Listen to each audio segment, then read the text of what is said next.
आज हम जिस टॉपिक पर बात करने वाले हैं वो थोड़ा कंट्रोवर्शियल है, क्योंकि कुछ लोगों को इस पर बिलीव है, वहीं कुछ लोग इस पर यकीन नहीं करते। आज का हमारा टॉपिक है टाइम ट्रेवल। क्या सच में टाइम ट्रेवल नाम की कोई चीज होती है? इसे सच मानना या पूरी तरीके से इनकार कर देना, ये दोनों ठीक नहीं होगा। इससे अच्छा है कि हम इसके फैक्ट्स पर बात करें। जैसे ही टाइम ट्रेवल का नाम आता है तो ये एक मिस्टीरियस टॉपिक लगता है। आप सोचो, अगर एक पल के लिए मान लिया जाए कि टाइम ट्रेवल किया जा सकता है तो क्या क्या हो सकता है? तो क्या हम अपने फ्यूचर में जा सकते हैं या अपने पास्ट में जा सकते हैं? ये बात सोचने में कितना इंटरेस्टिंग है। लेकिन अगर सच में टाइम ट्रेवल के बारे में सोचा जाए तो ये बहुत ज्यादा कॉम्प्लिकेटेड है। हम टाइम ट्रेवल के बारे में बात करें इससे पहले समझ ले कि टाइम ट्रेवल होता क्या है। जैसा कि इसके नाम से ही पता चलता है कि समय के साथ उलटफेर करना टाइम ट्रेवल का सीधा मतलब है। अपने फ्यूचर या अपने पास्ट में जाना। जैसे कोई इंसान अपने फ्यूचर को देखना चाहता है कि फ्यूचर में उसके साथ क्या होने वाला है, वैसे ही अगर कोई इंसान अपने पास्ट को देखना चाहे तो ये भी टाइम ट्रेवल के अंदर ही आता है। टाइम ट्रेवल जिस मशीन से किया जाता है उसे टाइम मशीन कहते हैं। टाइम ट्रेवल के ऊपर बहुत सी मूवी बनी है, पर वो सभी साइंस फिक्शन मूवी है। पर मूवी में जितना इजिली टाइम ट्रेवल किया जाता है, असल जिंदगी में इतना आसान होता नहीं है टाइम ट्रेवलिंग। टाइम ट्रेवल के ऊपर बहुत से साइंटिस्टों ने रिसर्च किया है, जिसमें थ्योरी ऑफ रिलेटिविटी आइंस्टीन द्वारा दिया गया था, जहां सर आइजक न्यूटन ने बताया था कि टाइम कांस्टेंट है, वहीं आइंस्टीन ने बताया कि टाइम रिलेटिव है। जहां न्यूटन का कहना था कि टाइम फ्रेम पर डिपेंड नहीं करता है, वहीं आइंस्टीन का कहना था कि टाइम फ्रेम डिपेंडेंट होता है, मतलब टाइम ऑब्जर्वर के ऊपर डिपेंड करता है। जैसे एक ऑब्जर्वर अर्थ पर है और दूसरा ऑब्जर्वर जुपिटर या किसी और प्लैनेट पर है, तो दोनों के लिए टाइम का स्पीड अलग अलग होगा। ये बात सोचने में थोड़ा अजीब है कि दो लोगों के लिए टाइम का स्पीड अलग अलग कैसे हो सकता है, पर ये बस कहने की बात नहीं है, इसका साइंटिफिक प्रूफ भी है। टाइम दो चीज पर डिपेंड करता है, एक स्पीड और दूसरा ग्रेविटेशनल फोर्स। जैसा कि मैंने आपको एक एग्जांपल से समझाया था कि अर्थ पे रहने वाले ऑब्जर्वर और जुपिटर या किसी और प्लैनेट पे रहने वाले ऑब्जर्वर के लिए टाइम का स्पीड अलग अलग होगा, क्योंकि अर्थ का ग्रेविटेशनल फोर्स और सन के अकॉर्डिंग रोटेशन की स्पीड जुपिटर या किसी और प्लैनेट के कंपेयर में अलग होगा, जिसके वजह से दोनों ऑब्जर्वर के लिए टाइम का स्पीड अलग अलग होगा। ये बात सिर्फ थ्योरेटिकल ही नहीं है। एक एक्सपेरिमेंट में जब घड़ी को नॉर्मल अर्थ सरफेस पे रखा गया और दूसरे घड़ी को एरोप्लेन में रखकर अर्थ का चक्कर लगाया गया, और जब एक्सपेरिमेंट खत्म हुआ और दोनों घड़ी का टाइम चेक किया गया तो दोनों में डिफरेंस था। हालांकि डिफरेंस बहुत बड़ा नहीं था, पर माइक्रो सेकेंड में ही सही, पर डिफरेंस था। टाइम में ज्यादा डिफरेंस नहीं होने का रीजन ये था कि एरोप्लेन की स्पीड इस एक्सपेरिमेंट के हिसाब से बहुत कम था और एरोप्लेन भी अर्थ के ग्रेविटेशनल फील्ड में ही था, जिससे कि ग्रेविटेशनल फोर्स में कोई खास चेंज नहीं आया। टाइम ट्रेवल के लिए जैसा कि साइंटिस्टों ने बताया है कि किसी ऑब्जेक्ट की स्पीड अगर लाइट के स्पीड से ज्यादा होगा तो वो ऑब्जेक्ट टाइम ट्रेवल कर जाएगा, पर अभी तक कोई ऐसा इंजन नहीं बना है जिससे कि किसी ऑब्जेक्ट का स्पीड लाइट के स्पीड से ज्यादा हो जाए। ये बात तो हो गई कि टाइम ट्रेवल किया कैसे जा सकता है, पर हमारे पास कुछ ऐसे केस आए जिसमें लोगों ने ये दावा किया कि वो टाइम ट्रेवल करके पास्ट में आए हैं। ये बात है 1951 जून महीने की। न्यूयॉर्क में अचानक से एक आदमी प्रकट होता है, जिससे कि सारे लोग डर जाते हैं, और इस आदमी ने 1800 ईस्वी के कपड़े पहने थे। अचानक प्रकट होने के वजह से लोग इससे डर रहे थे और ये आदमी भी लोगों से डर रहा था, जिससे हड़बड़ाहट में ये आदमी एक टैक्सी से टकरा जाता है और उसकी मौत हो जाती है। जब इस आदमी की तलाशी ली जाती है तो उसके पास से मिला एक तांबे का टोकन और एक खत जिसपे 1776 का स्टैंप लगा था, और एक बिजनेस कार्ड भी मिला जिसपे उसका नाम रोडोल्फ फिंच था। और ये एकमात्र स्टोरी नहीं है जिसमें लोगों ने टाइम ट्रेवलर से मिला। ऐसा ही एक केस 1956 में आया था, जिसमें जापान के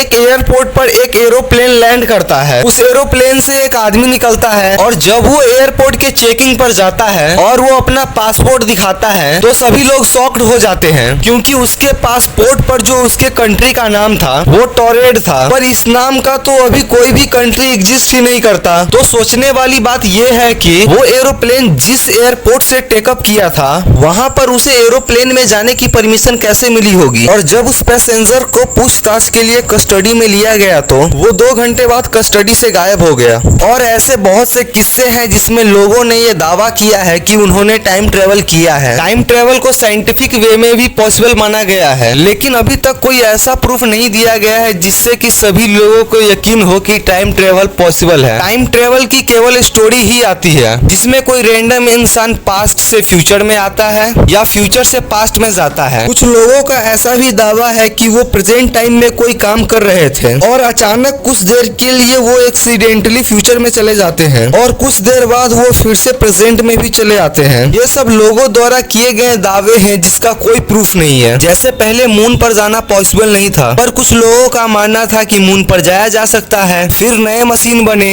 और अब मून पर जाया जाता है। इसी तरह फ्यूचर में ऐसा ही हो कि लोग अपने पास्ट या फ्यूचर में जा सके। जैसे मून पर पब्लिकली जाया जाता है, इसमें कुछ सीक्रेट नहीं होता, उसी तरह जब लोग पब्लिकली सबके सामने समय यात्रा मतलब टाइम ट्रेवल करेंगे तो इस पर कोई क्वेश्चन मार्क नहीं रहेगा। आप क्या सोचते हैं इसके बारे में कमेंट्स में जरूर बताएं।